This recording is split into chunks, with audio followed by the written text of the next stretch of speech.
Quando eu fui entendendo esse porquê das coisas, eu entendia que era o que de fato mudava o jogo do negócio. Então, às vezes, eu fazia campanhas ou projetos para 2 clientes com a mesma capacidade técnica, produtos parecidos, mas com resultados completamente diferentes com o mesmo investimento. Fala pessoal, sejam muito bem-vindos a mais um Galaxy Cast. Eu sou o Daniel Victorino, co-founder e CEO da Galaxy e vou ser o host aqui desse episódio.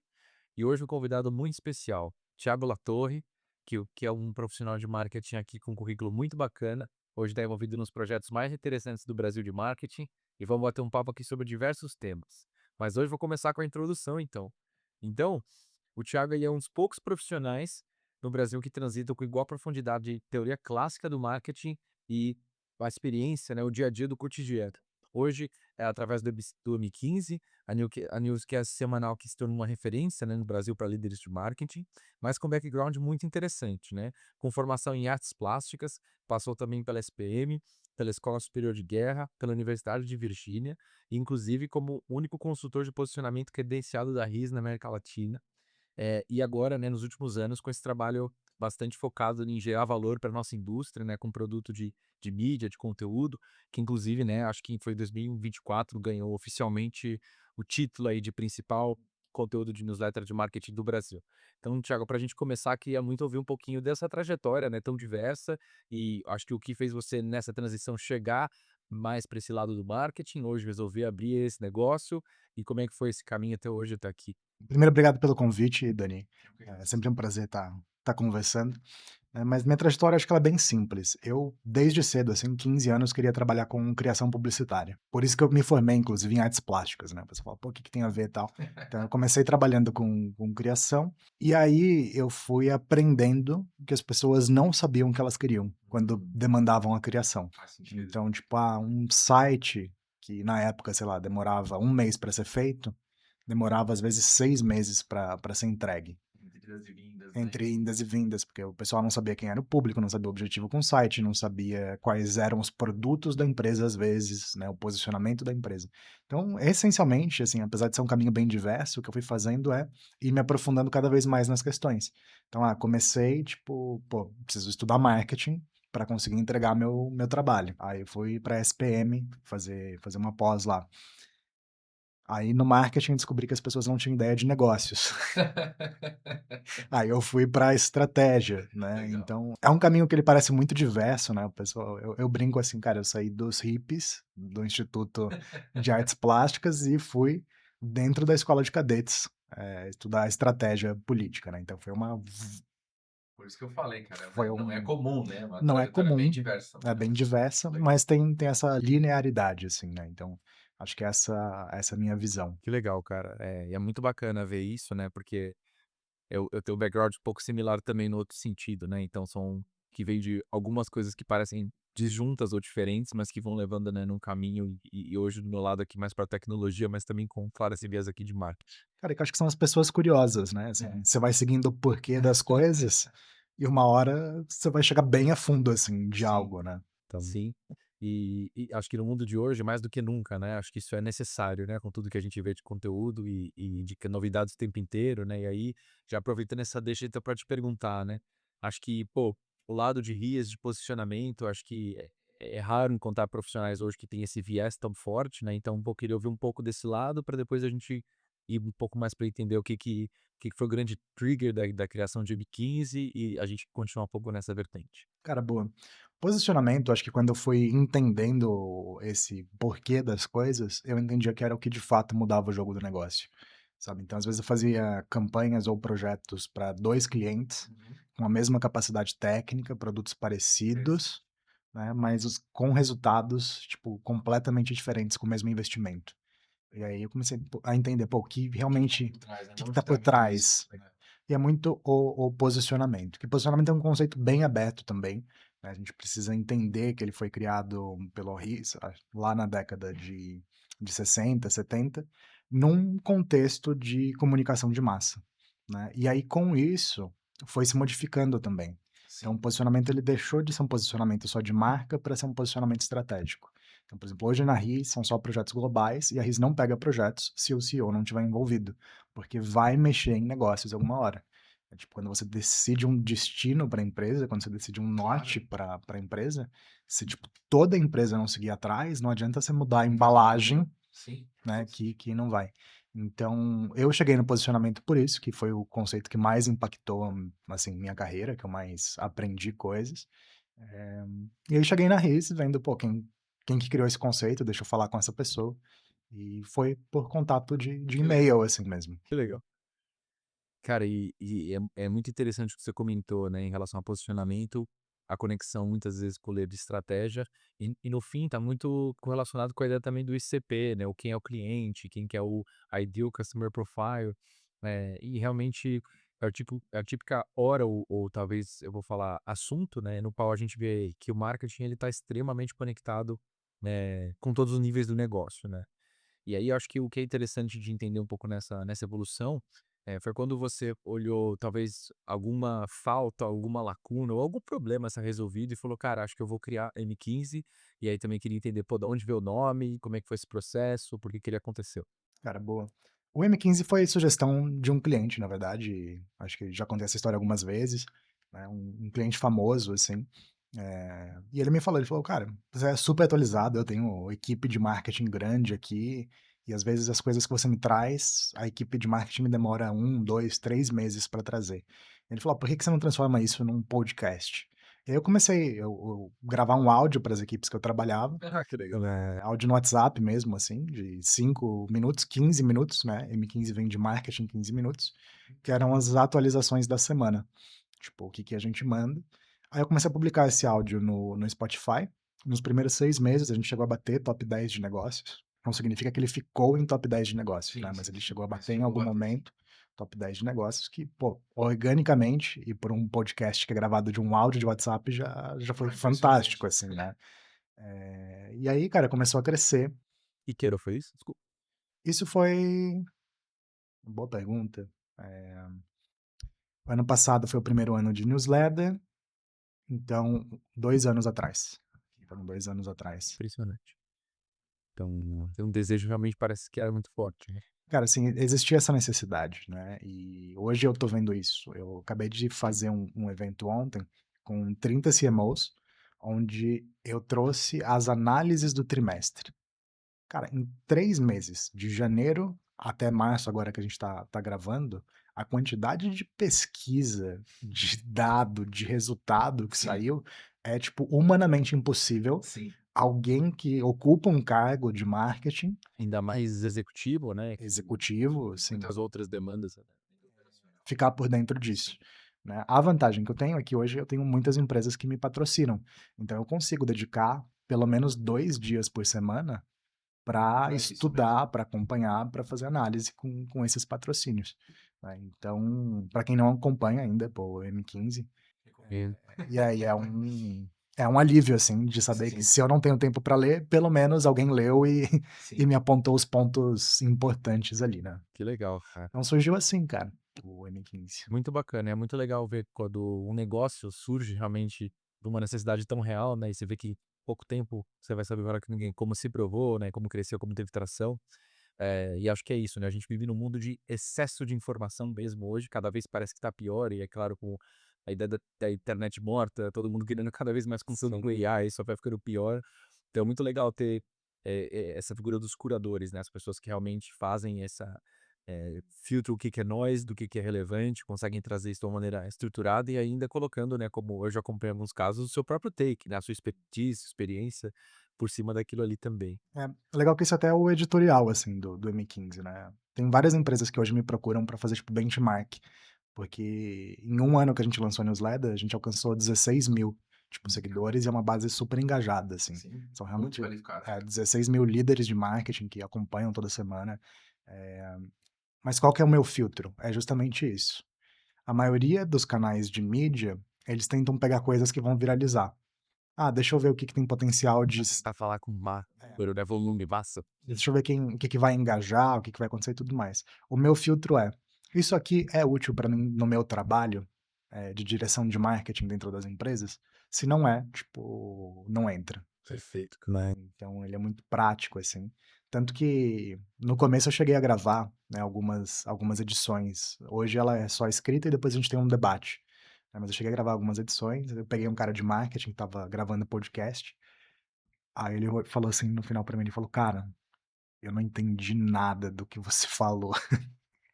Aí eu falei: "Não faz mal, fica tranquilo, tipo, é um público bem Específico. bem específico, tipo". Cara, que interessante, né, isso conecta muito com o começo da conversa sobre posicionamento, sobre ICP, sobre audiência, né, o que a gente começou a conversar.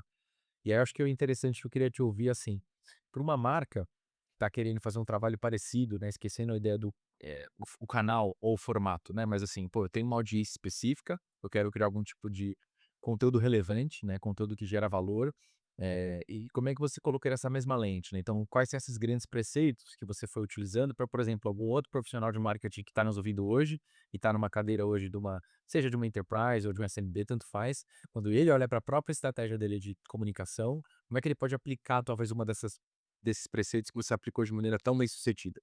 Cara, boa. Acho que primeiro falar de posicionamento, que eu acho que o posicionamento da empresa e a linha editorial da empresa, elas vão caminhar muito juntos, né. E aí eu criei meio que uma fórmula na minha cabeça, que ela não é oficial de livro nem nada, mas pra mim o que mais explica o conceito de posicionamento é isso que é pode. Forma Então eu até brinco assim, você fala que você pode ou não pode a empresa crescer, que é o público. Vamos chamar de ICP. Eu tenho minhas ressalvas com ICP, a gente Tá. pode falar disso, mas vamos Legal. chamar, né, que é o público primeiro, Tá. a oferta em segundo, que é o produto de fato, o que que você está levando, o diferencial sustentável que você tem daquilo e a sua estratégia de preço, né. Então, para mim, o posicionamento são essas 4 questões. A linha editorial, eu acho que ela vai partir daí, né, você vai precisar saber pelo menos quem é seu público e qual é a sua oferta e qual é o seu diferencial para você pensar qual o tipo de conteúdo que você vai levar, né. Então acho que esse é o primeiro ponto. Segundo ponto, dentro da linha editorial, o que que as media houses, o que que as empresas de mídia estão apostando para esse próximo ano e é o que eu aposto também. E eu acho que as marcas também deveriam apostar. Primeiro lugar, conteúdo investigativo, porque a IA hoje já faz conteúdo pasteurizado a rodo. Faz todo sentido. Então investigativo é conteúdo que não tem em outro lugar. Eu vou fazer a minha investigação. No M15 eu trago isso. Eu estou trazendo os relatórios, mas, sei lá, 60% dos casos, o gráfico que eu trago no M15 você não vai achar no relatório original, porque ele foi Uma coisa que uma você análise. fez, certo. E aí esse é o segundo tipo de conteúdo, se eu não me engano, o segundo, né, que as empresas de mídia estão mais investindo, que são análises Legal. críticas, das coisas.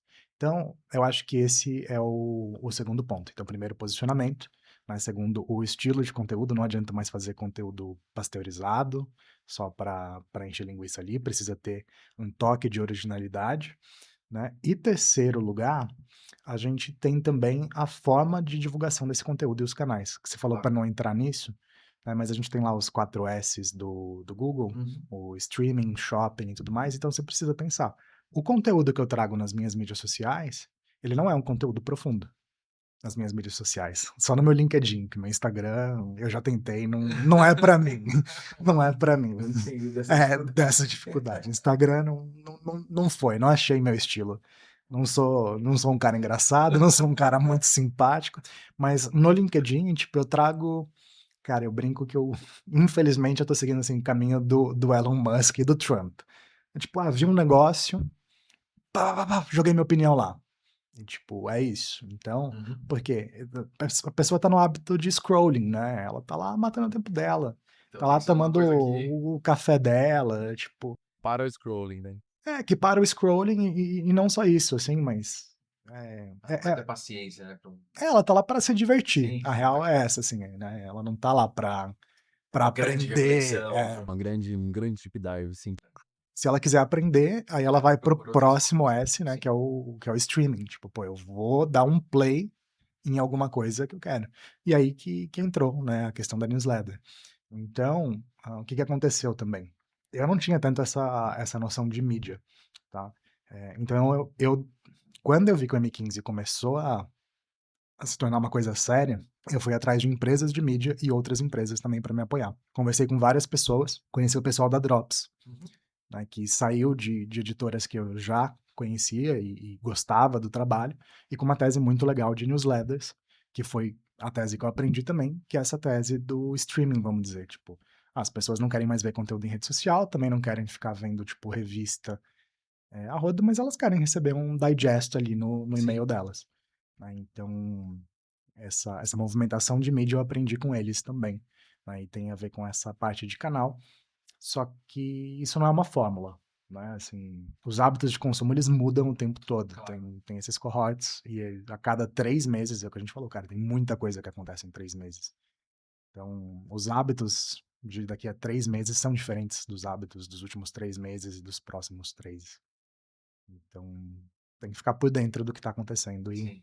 e se adaptando, assim. Acho que você falou uma coisa que é muito interessante, né, acho que a gente está vivendo numa era de poucas verdades absolutas, né, acho que o mais importante é a verdade absoluta é estar atualizado, ter uma intenção, um olhar bem focado em estar ligado e aprender, e acho que é justamente encontrar curadores, né, seus próprios curadores, aonde vão trazer o conteúdo que você busca, né. E uma das coisas que eu queria falar agora é sobre o seu último livro, né, CMO Insights. Então, no meio disso tudo ainda, cara, ainda sobrou tempo para escrever um livro. Por que que você achou importante esse tipo de formato? O que que você pensou ao fazer? O que que você busca? Conta um pouquinho Cara, mais pra boa. gente. O que que eu tô fazendo na verdade, né, eu como me dedico esses 2 dias para acompanhar tudo que tá rolando de marketing na internet e fora da internet, basicamente, mas mais na internet e claro que não é tudo, né, mas enfim, Sim. eh, semanalmente tem a newsletter, que são as análises do que tá acontecendo. Aí agora ontem, eu lancei o modelo trimestral, que tipo faz um quarter review, assim. O que que rolou nos últimos 3 meses e começa a amarrar como é que esses insights que foram aparecendo durante, né, esses 3 meses vão se conectando em grupos, a Amy Webb matou, né, as tendências, assim, Eu vi. me inveja, eu queria ter entrado também com uma banda de funeral, acho que num próximo evento eu vou trazer uns xamãs para ressuscitar as tendências, assim. Mas eu tenho chamado de ondas, né, e não de tendências, assim. Porque uma onda, tipo, cara, é algo que tá se formando. Tem onda que é muito grande, se você não pegar, você capota, tem onda que se você pegar, você surfa Tem outras que e são sai legal, marolas tem também. outras que são marolas, são ondas que vão se formando. Então, nesse quarter review, eu começo a identificar as ondas. E aí o livro do CMO Insights, ele é o compilado do ano.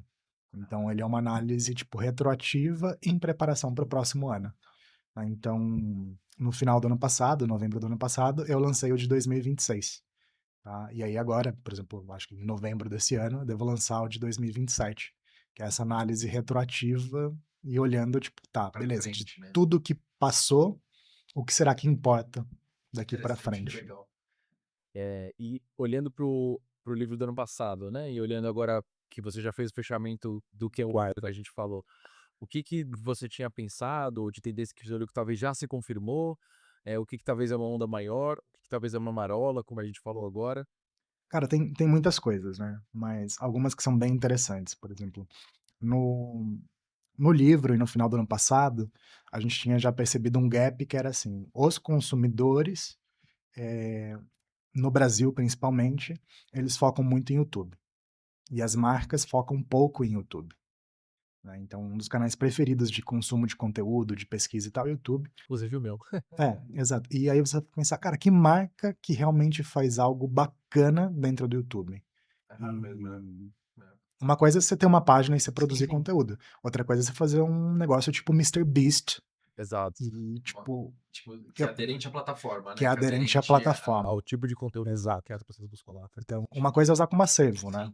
sim. Ou já não, os vídeos institucionais. Então essa foi uma coisa que, por exemplo, apareceu o ano passado e esse ano se confirmou com essa projeção das media houses, né, que eu estou nessa ideia de que as empresas têm que agir como media houses, e as empresas de mídia, o foco número 1 de canal é YouTube. Então essa, por exemplo, é uma das grandes tendências, assim, né, Que uma das legal. grandes ondas que se confirmou. E aí tem muitas outras, acho que se a gente for falar das ondas, a gente passa o tempo inteiro, tipo, desse episódio, assim, conversando sobre isso. Legal, muito bom. E acho que outra que tem sido falada de todos os lados, né, e pelo que eu também acompanhei foi claro, né, a coisa mais citada do South by Southwest ano é AI. E aí queria te ouvir um pouco nesse sentido, assim, cara, porque hoje eu acho que uma das áreas talvez que tem sido mais pressionadas por uso de AI ou por eficiência, por cobrança de até redução de time, tem pelo que eu tenho conversado com muitos outros profissionais, é marketing, né. Então como você tem enxergado, acho que isso hoje nas empresas ou até em clientes, e o que você acha que talvez, o que talvez é fumaça e o que talvez é fogo, sabe. Então que talvez a galera ainda tá num nível muito, inicial ou não de implementação, né, ou realmente não passou talvez do primeiro nível e coisas que você vê: "Pô, isso aqui é muito legal, isso tem muito valor, acho que isso aqui é algo mais sólido". Cara, eu acho que assim, primeiro existe um consenso geral, eh, de percepção, de pesquisa, tipo, no Brasil e no mundo, que esse ano vai rolar uma maturação de IA na operação do marketing. Hum, Então, todo legal. mundo sabe que precisa reestruturar a sua operação, utilizando agentes de IA e tudo mais. Porque isso é óbvio, quando você pega, sei lá, a estrutura de agência antiga, que você passa por um atendimento, um planejamento, um copy, um designer, tipo uma produção, um mídia, essa estrutura, que também é a estrutura usada dentro das empresas muitas vezes para operação e para produção de marketing, cara, ela é inviável. Outro dia tinha uma empresa que eu estava como advisor e o pessoal tem 3 agências. E aí estava demorando 20 dias para Muito bom. entregar, tipo, uma LP.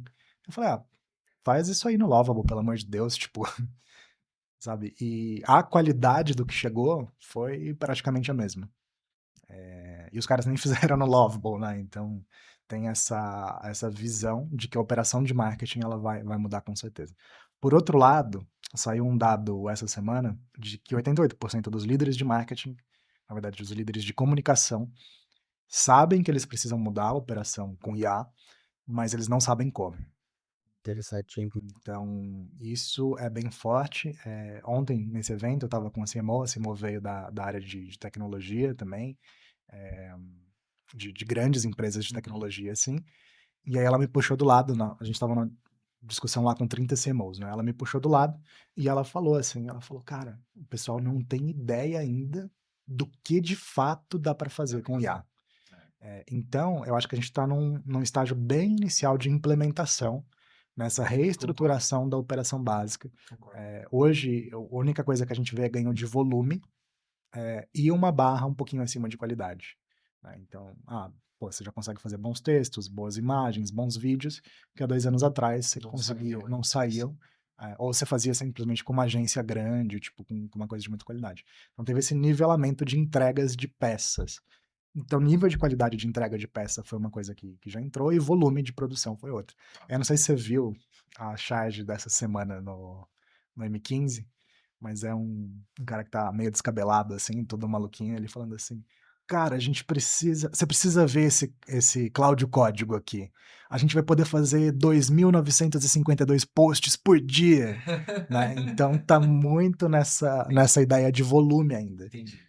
E as pessoas não têm essa visão, e inclusive, assim, quando eu digo as pessoas, não é porque eu tenho, é porque o mercado ainda não tem. É, sim, eu entendo o que você tá falando, né. Eu acho que, cara, o ser humano como um todo, né, quando acontecem grandes mudanças infraestruturais a nível de sociedade, cara, é um tempo que demora pra gente repensar, porque não é pegar as coisas que a gente já fazia e colocar essa nova tecnologia, né, é uma nova maneira de se pensar nas coisas que a gente faz, né, é basicamente uma nova organização estrutural, né, como, por exemplo, alguns exemplos na época da energia elétrica, né, então, quem só colocava energia elétrica, às vezes, numa fábrica a carvão, não tinha ganho de eficiência, né, era uma reestruturação Sim. completa da fábrica para que a energia elétrica gerasse o valor que ela gera. Eu acho que em menor nível, né, mas na época do digital a gente viu isso muito em marketing no geral, na comunicação, mas acho que, cara, muito cross indústria, né. Eh, então muito das discussões que eu também tenho cara, na verdade não é o que eu faço hoje, como às vezes eu vou deixar mais ou menos eficiente, é como uma nova maneira de se fazer marketing, se fazer comunicação, se fazer outras coisas. Você falou muito interessante a nível de time, né, então, que eu acho que é esse layer do tipo, ó, então beleza, então hoje a gente tem essas pessoas fazendo X tarefas, vamos fazer 10 X tarefas, certo? Mas, cara, qual que é o novo time que vai entregar talvez Y tarefas, né, numa outra Sim. cabeça? E isso não é uma coisa que é tão rápida, né? Acho que esse é um processo. E eu acho que essa mudança é uma das que eu trouxe no livro que é bem forte o ano passado, Legal. que é a mudança da otimização, né. Então o marketing, ou os negócios no geral, Eles estavam muito ligados à otimização, que é simplesmente: "Deixa eu fazer o que eu tô fazendo de uma maneira melhor, deixa eu crescer essas métricas, deixa", eu chamei até de fetiche do crescimento, né, Ah, que é legal. tipo: "Cara, sempre preciso ter as métricas melhores". Por quê? "Ah, não sei, Não sei. não sei", Porque é o que eu venho tipo, fazendo, né, há é, muitos anos e eu tô e aqui precisa ficar melhor é o que na eu tô ponta do fazendo, iceberg que a gente tipo, fala, exato. dando Então, sequência. esse tema apareceu muito, nas conversas nesse evento que a gente fez ontem também. Tem uma taxa de crescimento sobre o que mais preocupa, né, ou o que mais gera risco na visão dos líderes de marketing. E curto-prazismo vem ganhando destaque nos últimos anos, o que significa que as pessoas estão mais abertas a falar sobre isso, né. E aí eu tenho uma visão meio polêmica, assim, eu até falei, por exemplo: "Cara, se o board, se os donos da empresa, eles querem receita a qualquer custo, sem se preocupar com o valor, sem se preocupar com margem, a empresa não é minha, cara. Então, se eles querem isso, beleza, eu vou entregar isso". Mas todo mercado sabe que isso não é saudável para Sim. ninguém, não é saudável para a empresa, não é saudável para as pessoas que trabalham lá, não é saudável para nada. No fundo, a percepção que eu tenho é que se o cliente ou o consumidor, aqui posso falar B2B, B2C, tanto faz, ele não está tirando um valor claro, consistente do produto, do serviço que você vende, é uma questão de tempo até que ele vai embora, né? Então, práticas que são muito agressivas, né, e que não tem muito essa visão que você trouxe agora, elas estão fadadas a eventualmente, né, acontecer isso, ou justamente no mundo de hoje aparece um competidor com uma proposta de valor tão boa quanto, num preço muito mais competitivo, num serviço muito mais competitivo, né? É, e eu percebo que isso é uma dor muito grande, e o outro ponto é que a gente não falou ainda, né, mas assim, falando de branding, né, falando de construção de marca, é muito difícil em um mês ou um quarto você entregar uma marca, né, uma construção de marca. É um processo que, por mais tecnologia que a gente vai utilizar, por mais otimização que a gente coloque, é um processo de construção lenta, consciente, paulatina, né, e é muito sobre, às vezes, você eh, como a forma que você coloca seus valores como marca e o cliente tem um tempo de ver você exercitando a sua própria palavra, num diálogo, numa dialética, né, enfim. Então acho que esse tema que eu estava interessado em ouvir sua opinião também, né, a gente acabou falando de outros, mas como é que você tem visto ou nessas discussões que você tem tido com outros líderes, essa dicotomia entre o curto prazismo, né, ou essa pressão que a gente discutiu no começo, com iniciativas que são de médio e longo prazo em marketing, como por exemplo, branding da marca? Cara, assim, teve uma no ano passado, num evento, bem brevemente, assim, eu não conheço a Ana Couto pessoalmente, mas estava, sei lá, andando e conversando um pouco com ela, e aí eu falei que teve uma retomada do branding, né. E aí ela falou: "Mas por quê? O branding tinha morrido?" Eu falei: "Pô, tinha morrido sim. Nas últimas 2 décadas, o que valia era clique, era performance e tudo Performance na mais, veia, né. na veia, Só tinha tem morrido sim. Se não tinha morrido, estava na UTI. Tipo, estava mal ali o ou branding. era algo para poucos, né. Tem Exato. muito dinheiro, E quem tem muito agora teve uma retomada, primeiro foi na América Latina, no ano passado, e aí esse ano agora na Europa também, os líderes de marketing estão focando em branding, e eu não sou muito a favor, Não? não. Me explica melhor. Eu acho que, assim, quando o pessoal fala de branding, eles estão fazendo um esquema ainda antigo de marca, que é muito engessado, e a marca hoje ela é muito mais fluida. dinâmica. É, muito mais dinâmica. Então, geralmente, quando o pessoal fala que vai investir em branding, eles estão falando de fazer manual, de fazer manifesto, de fazer estudo, colocar isso e depois fazer ações institucionais, assim. E Entendi. eu acho que a presença de marca, ela é importante, né, você escolher quais são os territórios culturais que você vai ocupar, escolher fazer o mapa de influência, escolher quais são os canais que você precisa dominar, é importante, a sua marca precisa estar lá.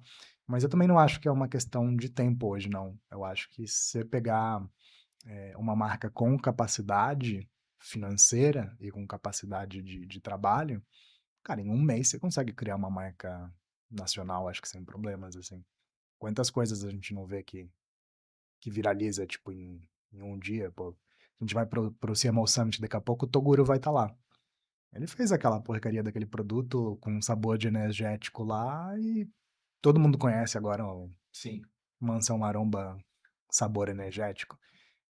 Você vai falar que isso, tipo, não é um branding, que isso demorou anos para ser construído? Tudo bem que ele Sim. teve o Mas aí trabalho, meu ponto mas justamente seria esse, né. Há quanto tempo ele não tá construindo, né, seu próprio branding dele pra poder, quando ele coloca um produto no ar, ter esse efeito tão rápido? Mas eu concordo, hoje a gente vive num mundo da viralidade E existem N casos, né, que você vê alguma coisa que literalmente vira uma tendência cultural, vai, vou chamar do dia pra noite, né, mas novamente, uma vez que isso sobe, uma hora ele desce. Isso é sustentável, né, e aí onde que fica, né? Por exemplo, o indivíduo é uma coisa, mas o produto, né, então você tem, acho que N casos muito bem-sucedidos hoje em dia, acho que dessa fusão entre creator economy, branding, produto, audiência, né, nesse diálogo que acho que você falou, talvez é uma forma muito mais moderna de se fazer marca, mas você também tem vários casos do que a gente chama, né, da curva gaussiana que fica assim, né, ou do famoso Sim, sim, sim. Que é fum, fum, É, fum, que é e desce. moda, modismo, né, Isso, todas essas coisas. isso. Mas, basicamente, você construir marca é você ter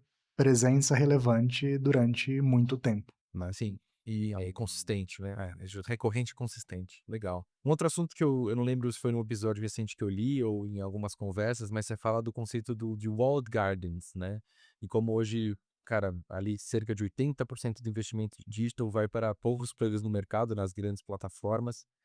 Você vê que isso aqui é uma tendência que vai piorar, que vai continuar. Você vê que, por exemplo, justamente por a gente estar vivendo também nesse mundo muito mais de mosaico, onde uma marca, inclusive, pode construir canais diretos. A gente estava citando aqui newsletter, e aqui tem vários outros, entre orgânico e mídia. Eu queria ouvir um pouco mais desse conceito e o que você acha.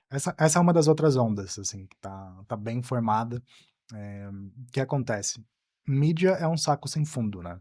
Então todo mundo vai colocando cada vez mais, cada vez mais, cada vez mais. Existe meio que um consenso geral nos bastidores, assim, dos CMOs e dos líderes de marketing, que ela tá chegando meio que no teto dela.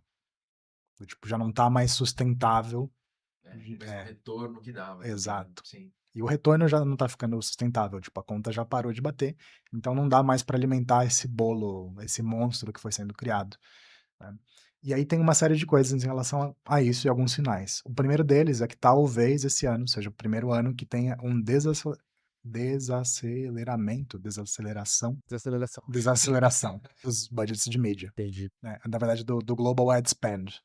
Então, ano passado cresceu 10, alguma coisa por cento. 1,20 tri, né, de dólares, acho. Eu não lembro o Uma número. coisa, mas é muito impressionante, assim, esse Exato. formato. E esse ano deve crescer 7%, então tá Isso começando ainda a desacelerar, desacelerar. apesar de ainda estar crescendo. Exato. E aí você vê as marcas também apostando nesses caminhos de comunidade, esses caminhos dessas outras coisas sociais que a gente falou, né? Que são alternativas à mídia e são coisas mais endógenas, assim.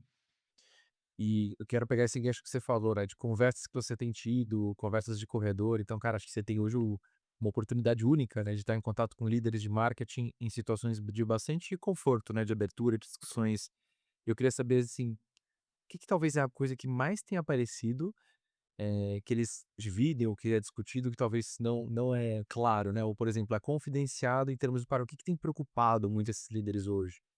Cara, eu acho que essas coisas que a gente falou, por exemplo, a questão do curto-prazismo é uma questão que aparece muito e você muitas vezes não traz para a empresa, né? Porque a lógica é essa meio que eu falei, sabe? Tipo, cara, a empresa não é minha. Se o board, tipo, que é responsável pela decisão da empresa, que é a receita, vou entregar a Lavo receita, minhas mãos, eu né? lavo minhas mãos, né? Então essa é uma coisa que eu acho que aparece, assim. Não tão diretamente quanto eu tô falando, mas aparece bastante. Essas questões de reorganização de time também, Tá. mudança Né? de Sim, possíveis. investimento, o papel das agências também, né? A gente tem ainda muita reclamação de agência, porque as agências muitas vezes não se adaptaram a esse novo modelo de IA. Interessante, cara. E acho que uma das maiores intenções nossas com esse podcast, com esse conteúdo também, é poder gerar valor para o pessoal que está começando ou crescendo ou se desenvolvendo na carreira de marketing.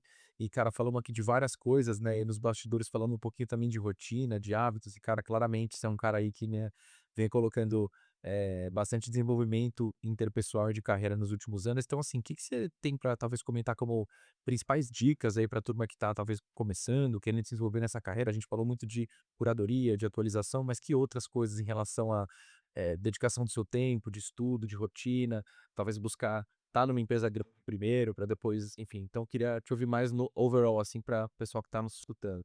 Cara, eu tenho uma visão sobre profissionais de marketing que é como eu formo e formava, né, as pessoas que são meus liderados. Eu sou muito a favor da pessoa ela começar com full stack, assim, de Uhum. marketing, dela primeiro saber fazer tudo. Generalista, né? Sim. E aí eu acho que nesse ambiente de IA e de agente de IA isso é extremamente importante. Faz todo sentido. Eu acho que, tipo, uma pessoa que não saiba fazer todas as etapas de produção do marketing ali, ela não vai saber. Aí você tem alguns caminhos. Você pode ser um bom full stack, um bom, tipo, operador de marketing. Para muita gente, essa etapa já é suficiente. Suficiente. Aí você começa a aprender um pouquinho ali de gestão de pessoas, vai liderando a equipe, beleza. Num segundo nível, você tem o nível de especialista, né? Que você vai falar, cara, eu sou um dos melhores de fazer uma dessas áreas que eu aprendi, né? E aí provavelmente você vai pular de empresa para empresa ou trabalhar em uma empresa que valoriza muito aquela competência.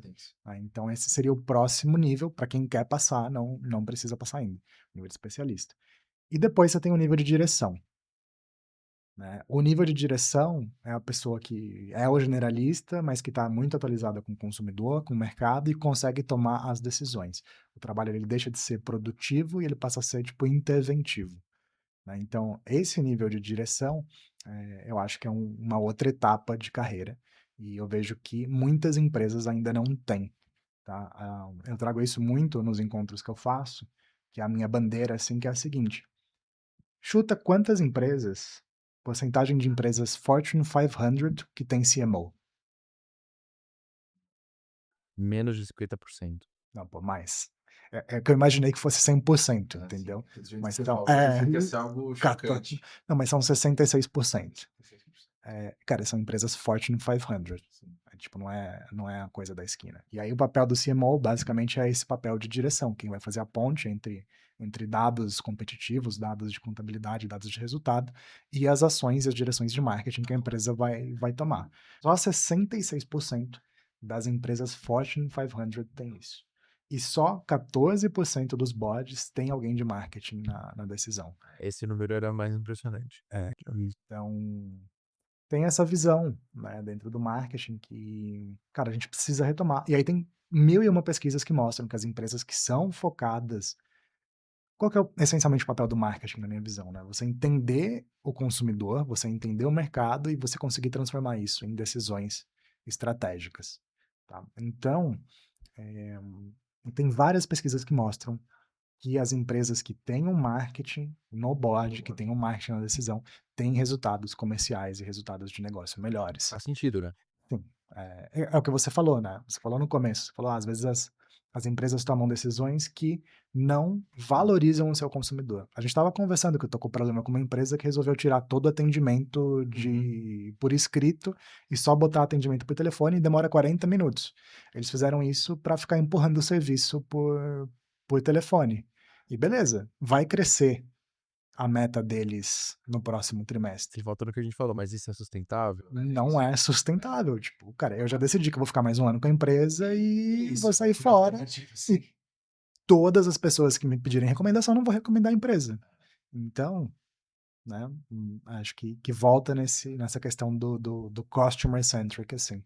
Então você tinha me perguntado, né, sobre as competências Sim. de marketing, a gente desenhou desde da operação, e aí eu acho que saber trabalhar com IA na operação vai ser muito importante, e os agentes de IA. Eu acho que saber trabalhar com IA vai ser muito importante em todas elas, mas segundo nível do especialista, né, o terceiro nível da direção, mas todas essas sem esquecer a questão do customer centric, sem esquecer que o seu papel ali é falar com o consumidor, é estar em contato com esse consumidor, é entender a cabeça dele, é entender o momento de mercado e traduzir isso em decisões de negócio. Muito interessante. E o que você comentou, né, dessa apenas 14%, né, em boards e acho que em decisões estratégicas também mostra um descasamento muito grande, né? Talvez uma área que acaba nos últimos anos se tornou muito entregadora de metas ou objetivos e pouco decisor ou participante, né, dessas metas e objetivos. E aí um ponto muito legal do que você falou de customer centric, né, entender do cliente, o cliente no centro, que é uma coisa que é muito discutida.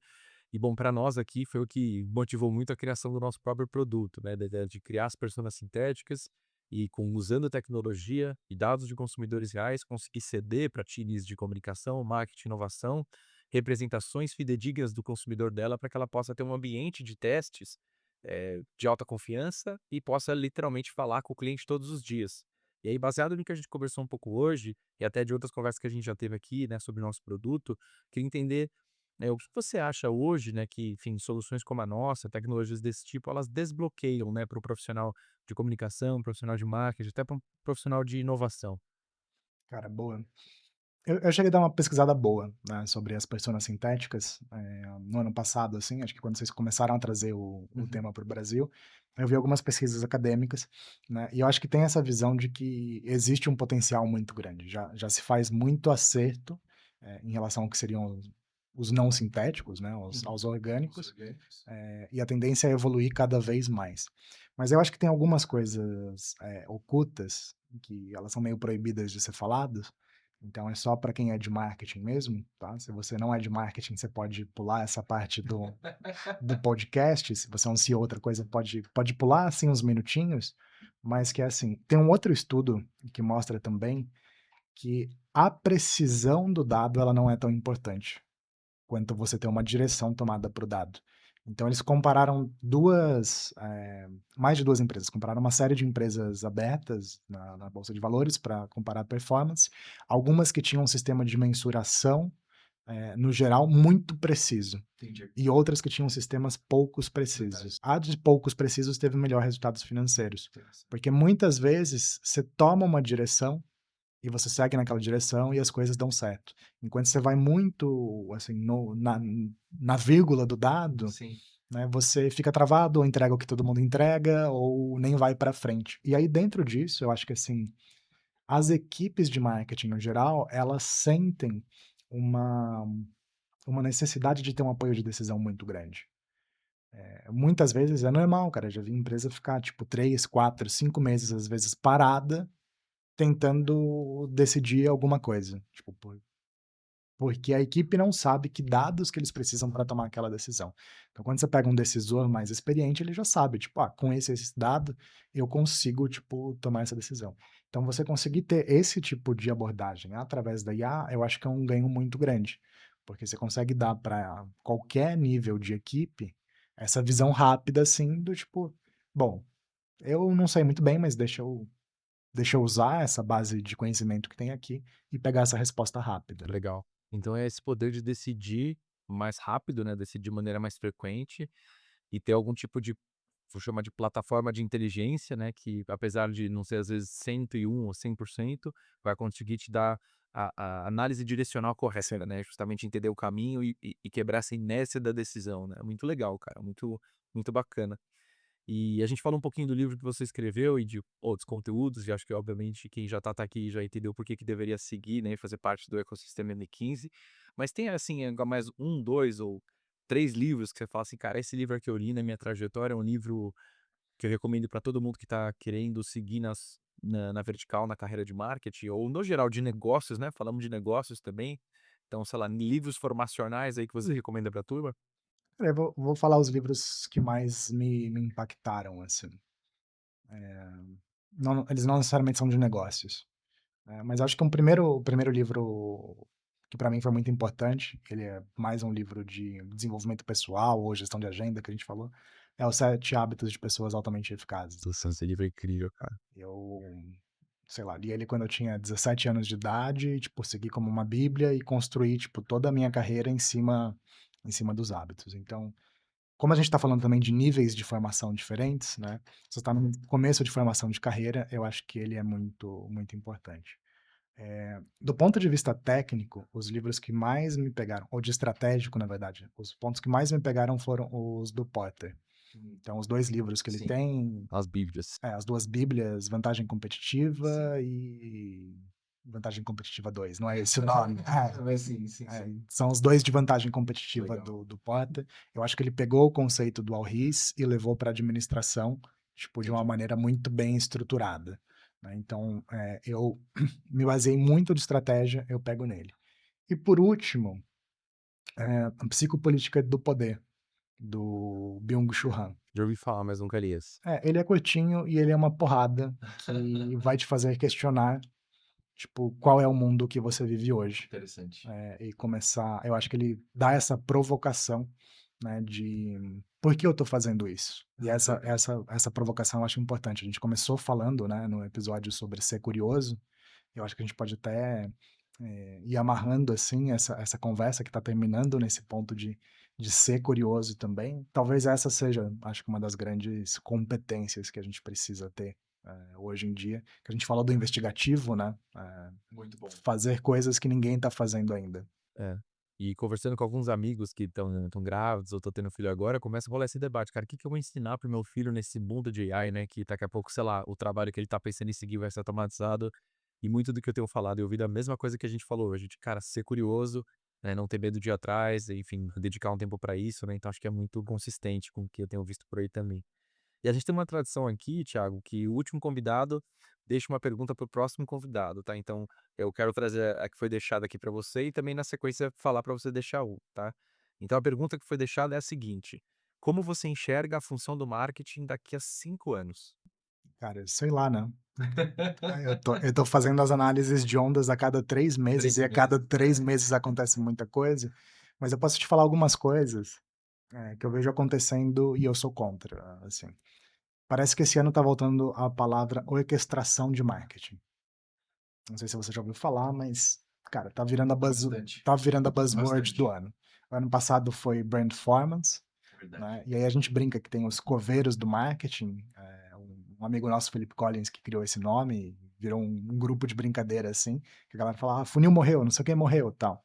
Só que tem também os ressuscitadores do marketing.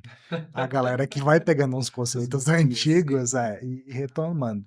Então ano passado foi brandformance, que era um conceito também de 10 anos atrás e de repente voltou à moda, e agora esse ano é a tal da orquestração. Quando você vai olhar, pô, eu não sou historiador, mas eu fiz uma pesquisa rápida para ver qual foi o primeiro momento que surgiu, né, assim, no Google e tal, esse termo.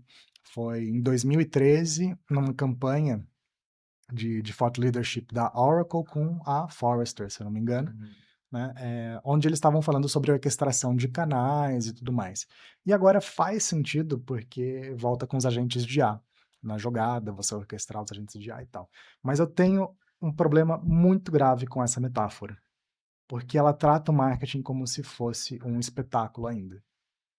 Então, o que que é uma orquestração? Cara, tem o maestro ali, ele tem um show, ele vai se Entendi. preparar para o show, ele vai lançar o show e o show precisa sair perfeito.